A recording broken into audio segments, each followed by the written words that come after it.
Well, you guys, it was such a good month for me for investing and seeing the portfolio grow. The markets have started moving up again, which is just crazy to see when you get so used to red every single day. But yeah, this has been a great month for me. So if you're new to the channel, welcome. I'm on YouTube showing my struggle to reach financial independence and retire early. I work in healthcare. I am a third shift worker. I do ultrasound for a living, and I am just trying to save and invest as much as I can so that I will someday not need my W-2 income to pay for my lifestyle. My portfolio will do that for me.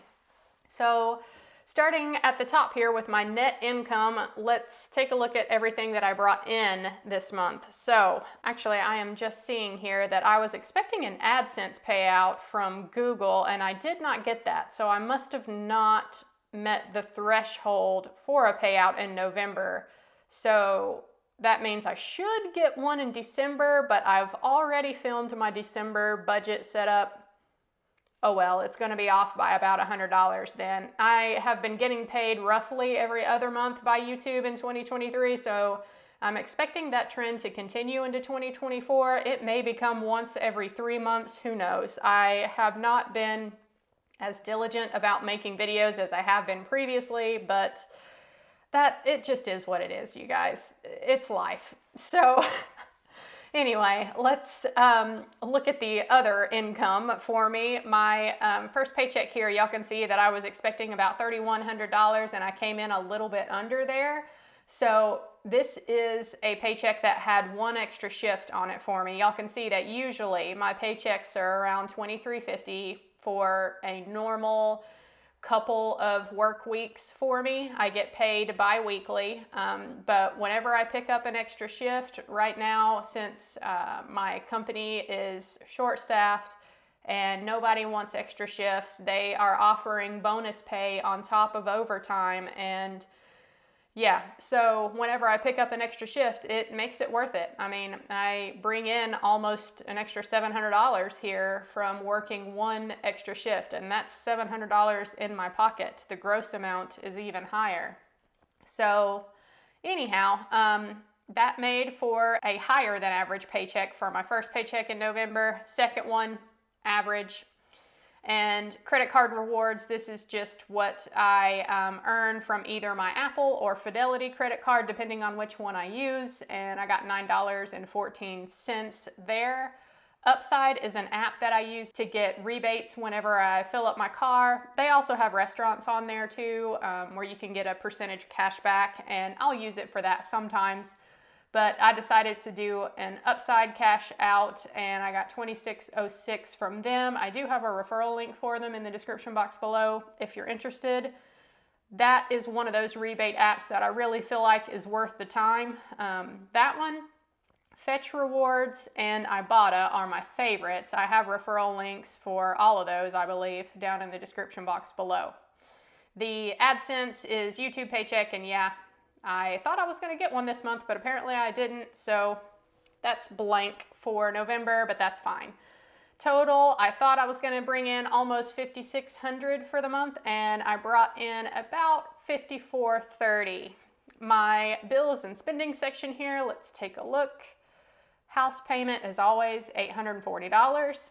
Utilities, I budgeted $150 and came in way under here at $115.72. What can I say? The fall here in North Carolina, autumn can be really nice sometimes. And this year, thankfully, was one of the very pleasant autumn seasons. It wasn't too hot, so I could actually turn off my air conditioning, and it wasn't so cold that I had to immediately turn on the heat. So saved a little bit on my utilities there. Food and household, this is one of the things that I am working on for my low spend challenge 2023, is to really stick to this $600 food and household budget every month. And I did it for November. I spent $514.07, and this is everything that I get in my weekly grocery shopping trip. So yeah, that can be anything for me, food and household, and anything for my cat and my dog that I pick up while I'm at the grocery store as well. Internet, $65.25 every month. That was on target. Gas and car wash for my car. I did get my car washed once this month, but gas, I really, I came in way under budget. Gas has come down, and I had nowhere else to go in November. Nothing exciting happening in my life, just work, sleep, repeat. It is a constant fire grind for me lately. So I filled up towards the end of October, and I only had to fill up twice in November. So that equated to about $63 worth of gas spending. So I saved a decent amount there. This Carolina Waterfowl Rescue is a local nonprofit that, well, basically they help all kinds of wildlife and even farm animals. Yeah, they just rescue all kinds of animals. And they were needing some funding here recently. I saw some Facebook posts about them being low on their funds and some things that they needed. So I did one of those birthday fundraiser things on Facebook. November is my birthday month, and I sent $50 their way to kind of help them out. And yeah, happy to do that. Lowe's, I went to Lowe's to, oh yeah, I bought a leaf rake. 'Tis the season. And then while I was there, I also bought I saw they had cat harnesses. So Bjorn, my cat, outgrew his little kitten harness that he had. I do like to take him outside from time to time, but I keep him on a leash because I do live next to a busy road. So he is primarily an indoor only cat, but he did need a new, larger kitty harness, and I saw it while I was there, so I just grabbed that. Vitamins for me, this is a expense that just pops up every once in a while. I have to take a lot of vitamins due to a medical condition that I do have. So I spent $107.93 on that in the month of November. And this next line item here, wedding album. So this honestly is something that I should have bought a long time ago, but if you're new here, I got married at the Ice Hotel in Sweden in January of this year. My husband is Swedish, and yeah, so we got married this year, and being that the wedding was at the Ice Hotel in Sweden, January is their busy time for weddings, and our photographer was swamped. So for one, it took her about 8 weeks to get us our pictures back, and the pictures were absolutely gorgeous, wonderful. Y'all, yeah, I should have just got the wedding album then, but around that time this year, I was finishing up paying back my mom the money that I owed her, so I was ready to really start investing aggressively, and we got all of our wedding pictures back, and I was like, okay, I'm gonna eventually sort through all of these because there were literally hundreds of them. And I'll make a wedding album, you know, and get that done later. I just kept putting it on the back burner in my mind. So I finally decided to do it this month. So for one, it's my birthday month. I just called it a birthday present to myself. And for two, November is the time to get those good Black Friday deals too. So yeah, I finally set up my wedding album and got that ordered actually yesterday. So I haven't gotten it yet, but I expect that it's going to be really nice. It's going to be a nice leather-bound cover anyway. Yeah, I spent the $291.95 on that. So could you call that personal spending? Sure, I guess you don't have to have a wedding album, but yeah, I did not put any of the wedding expenses that I had in January into the personal spending category. So I feel like this one does not belong in the personal spending category either. Maybe y'all disagree, but I doubt it. I mean, everybody should have a photo album of their wedding pictures, in my humble opinion. So anyway, I just finally got around to doing that this month. As for personal spending though, I did spend $96.08 this month on a water pitcher for my refrigerator. So honestly, this one you could argue is not personal spending either. My husband noted that when he came over here that my water kind of had a chemically taste to it, and I have noticed that as well. And I thought in the back of my mind that eventually I would get a water pitcher to have some nice, cleaner tasting water than what I currently have on my city water. But the thing that made me just go ahead and do it this month is that I did go and see my doctor for some annual lab work and just physical and all of that.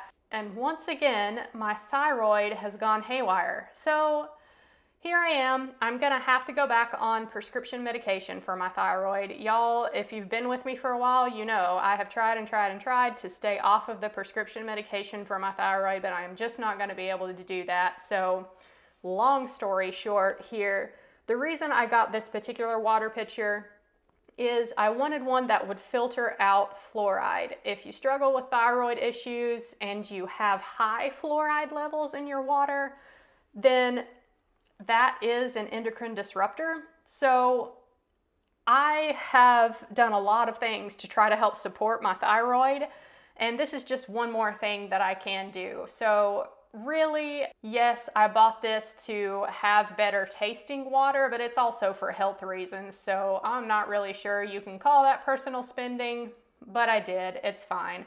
So I spent $96.08 on the water pitcher, which means that I'll have a little less than $100 left come December to spend on personal spending for the last month of 2023. So I'm cutting it pretty close here, but the goal to not spend over $2,000 on personal spending for the year of 2023 looks like it's shaping up to be a success. Again, knock on wood, I don't want to jinx myself, but yeah, I can't think of anything that I would want to buy in December, but we'll see. If I do come across something and it's less than $100, then I should be fine to buy it.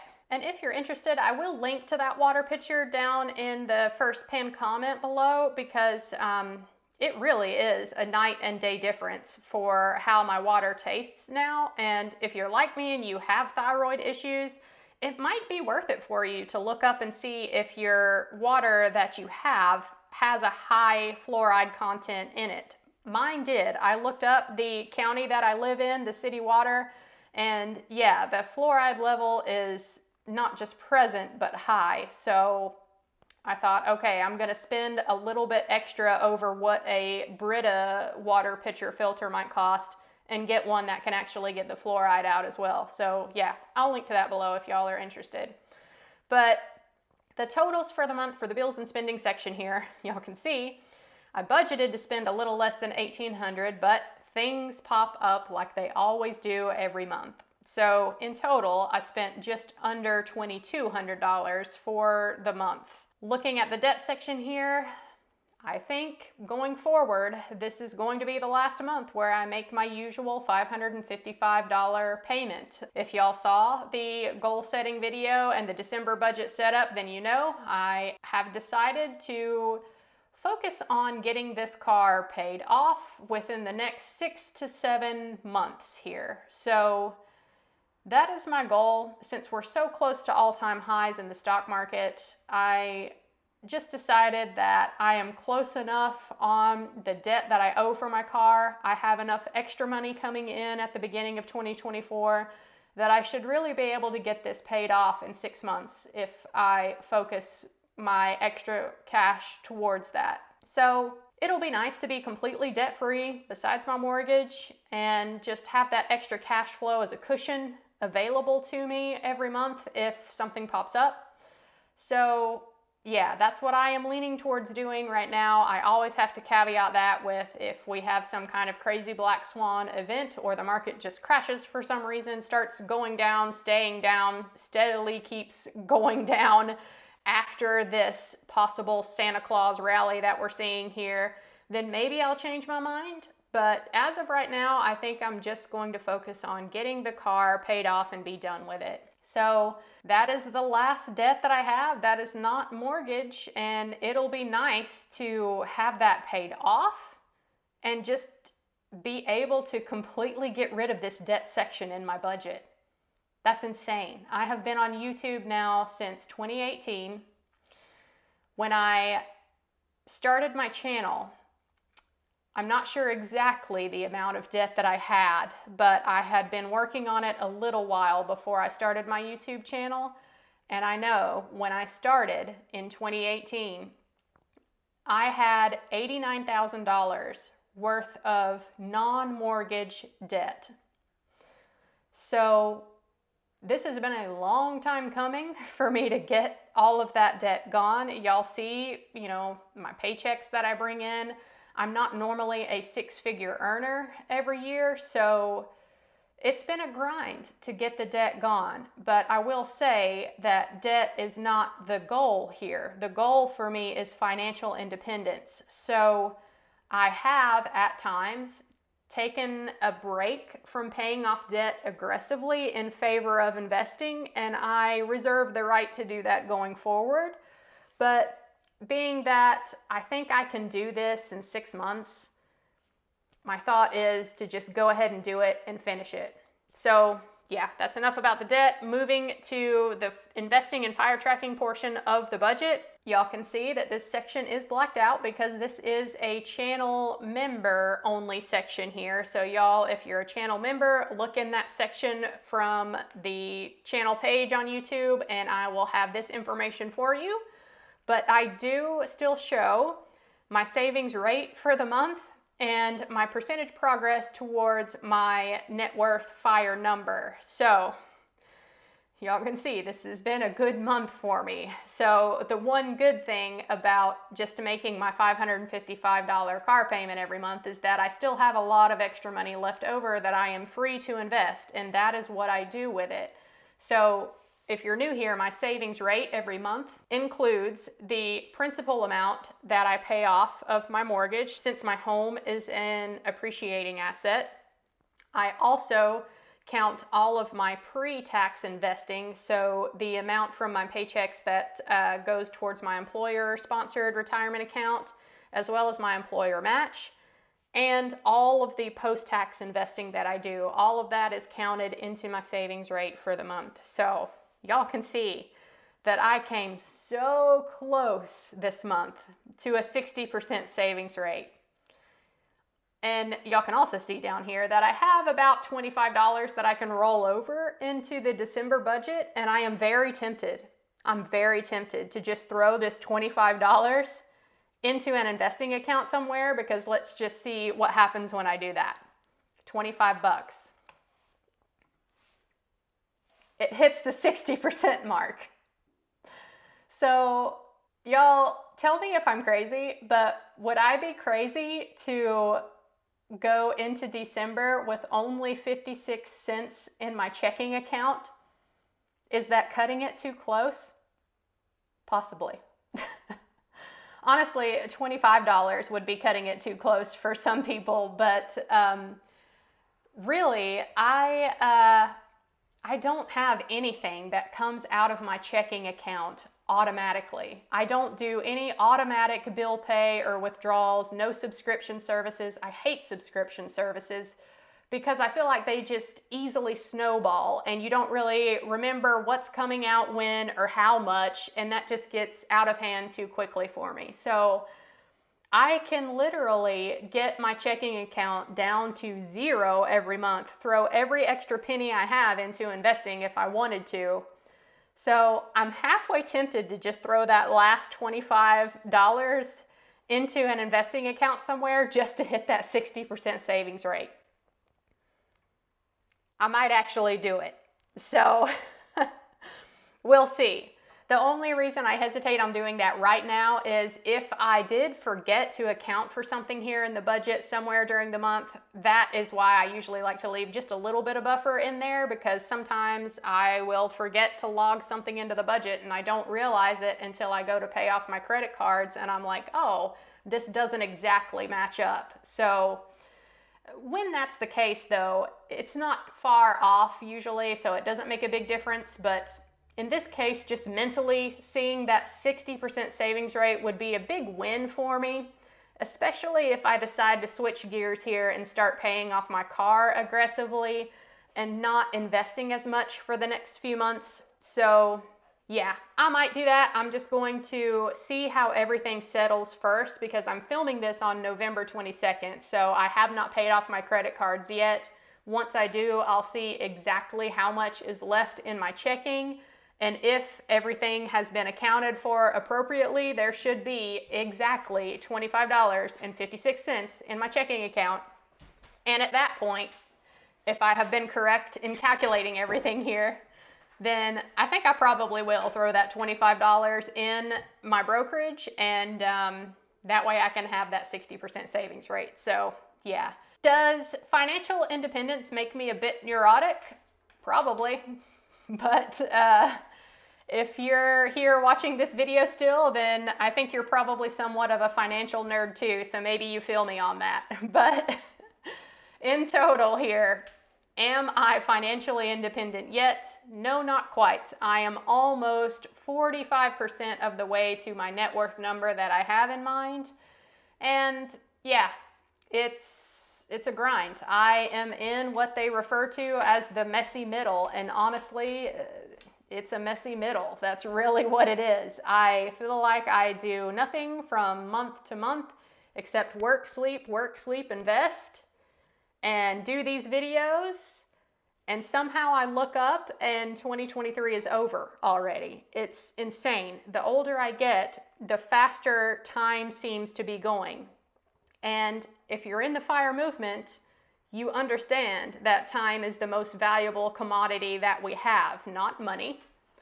That is why I am pressing so hard to get to financial independence, because the more I feel like time is speeding up and getting away from me, the more pressure I feel to be the master of my own time. This is why I want to get to financial independence. So yeah, it's this never-ending spiral that I'm on here. Or I shouldn't say never-ending, I guess. I am just halfway there to the number that I need in order to be the master of my own time. So yeah, there we are. That is how the November 2023 budget shaped up for me. Y'all let me know if you have made it to the very end of this video. How did November go for you? I would love to hear from you in the comment section below, and I'll catch you in my next one. Bye, y'all.